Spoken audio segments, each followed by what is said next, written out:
दोस्तों जून के महीने में हमें अपने गन्ने की फसल में ऐसे कौन से प्रमुख 10 कार्य कर लेने चाहिए जिससे कि हमारे गन्ने की फसल की ग्रोथ अच्छी तरीके से होती रहे और उससे बम्पर उत्पादन भी मिलता रहे। और दोस्तों गन्ने की समस्याओं से संबंधित, गन्ने की बीमारियों से संबंधित और वीडियोस चैनल पर आने वाले हैं। उन वीडियोस को देखने के लिए हमारे कृषि मित्र चैनल को सब्सक्राइब कर लें और बेल आइकन के बटन को प्रेस करते हुए उसे ऑल पर सेलेक्ट कर लें ताकि आपको नोटिफिकेशन समय पर मिलती रहे। तो दोस्तों गन्ने की फसल में हमें जून के महीने में सबसे पहले जो कार्य करना चाहिए वो उस गन्ने में करना है जो गन्ना या तो हमने अक्टूबर में बोया था या फिर नवंबर की शुरुआती में बोया था। तो उस गन्ने की आप मिट्टी चढ़ाने की व्यवस्था कर लें। और दोस्तों मिट्टी चढ़ाने से पहले आप लोग ये देख लें कि गन्ने का अच्छा विकास हो गया है, जो कल्ले हैं और उनमें गन्ना पड़ना शुरू हो गया है। और उससे पहले आप जुताई कर लें और जुताई के बाद मिट्टी चढ़ाएं और इसमें उन फर्टिलाइज़र्स की व्यवस्था कर सकते हैं यदि आपको लगता हो कि इसमें कमी महसूस हो रही है या फिर माइक्रोन्यूट्रिएंट्स की कमी हो तो इस समय पर आप उनमें मिला सकते हैं। और दोस्तों इसके बाद में हमें जो कार्य करना है वो करना है जो गन्ना हमारा फरवरी के लास्ट में या फिर मार्च के शुरुआती में बोया गया था और उसमें हमें देखना है कि इसमें कोई खरपतवार तो नहीं है, और यदि खरपतवार है भी तो उसकी जुताई खुदाई करके उन्हें नष्ट कर दें या फिर आप उसमें जो खरपतवार नाशक आते हैं हमारे उनका भी प्रयोग कर सकते हैं। और दोस्तों इससे संबंधित वीडियो चैनल पर हैं, आप उन्हें देख करके पूरी जानकारी प्राप्त करके इनका आप लोग प्रयोग कर सकते हैं। और दोस्तों फरवरी मार्च का जो ये गन्ना हमारा रहता है यदि इसमें खरपतवार नहीं है तब भी हमें उसकी जुताई खुदाई कर देनी चाहिए।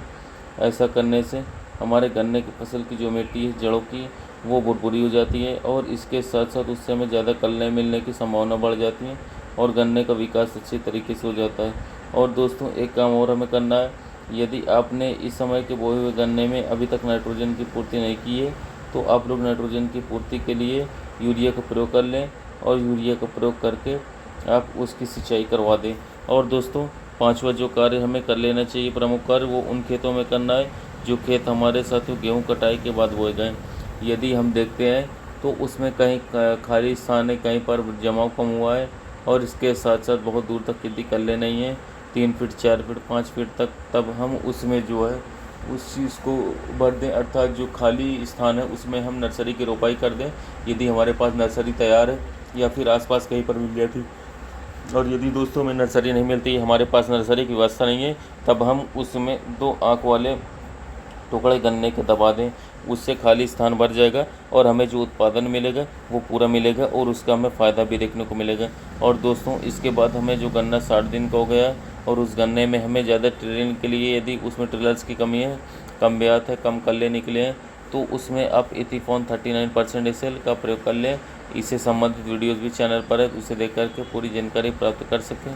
और उसके साथ साथ अपने खेत में अप्लाई कर सकें ताकि ज़्यादा से ज़्यादा कल्ले निकले और ज़्यादा उत्पादन मिले। सातवां जो कार्य है वो हमें ये करना है, जिन खेतों की पहली बार सिंचाई हो रही है उसमें हमें यूरिया का प्रयोग अवश्य करवा देना चाहिए। आप 40 किलोग्राम प्रति एकड़ के हिसाब से यूरिया को लेकर के साथ ही गन्ने की जड़ों में भी करवा दें और उसके बाद सिंचाई करवा दें। दोस्तों इसमें एक बात ध्यान ये देना चाहिए, यदि हमने इसमें सल्फ़र का प्रयोग नहीं किया बुआई के समय तो हम इस यूरिया के साथ सल्फ़र का भी प्रयोग कर सकते हैं। ऐसा करने से सल्फ़र की पूर्ति हो जाती है और हमारा गन्ना अच्छे तरीके से विकास करना शुरू कर देता है। और दोस्तों अगला काम जो हमारा है वो 8वां काम है, उसके लिए हमें क्या करना है, पेड़ी गन्ने में यदि हमारी पेड़ी गन्ने में पीली पत्तियां दिखाई दे रही है, चितकबरी दिखाई देती है या फिर सफ़ेद पड़ गई हैं और गन्ने का जो कलर है पत्तियों का वो अच्छा नहीं है, तो इसमें हमें लेना होगा 10 किलोग्राम फेरस सल्फेट। इसको यूरिया मिलाकर खेत में बिखेर दें, सिंचाई कर दें। ऐसा करने से हमारे पेड़ी गन्ने का अच्छा खासा विकास शुरू हो जाएगा। और दोस्तों इसके बाद जो 9वां कार्य जो करना हमें वो जैसे हमारा गेती गन्ना उसमें साथियों कहीं पर दिखाई देता है पोकाबोइंग का लक्षण अब दिखाई देने शुरू जाएंगे, अभी तक नहीं दिखते हैं।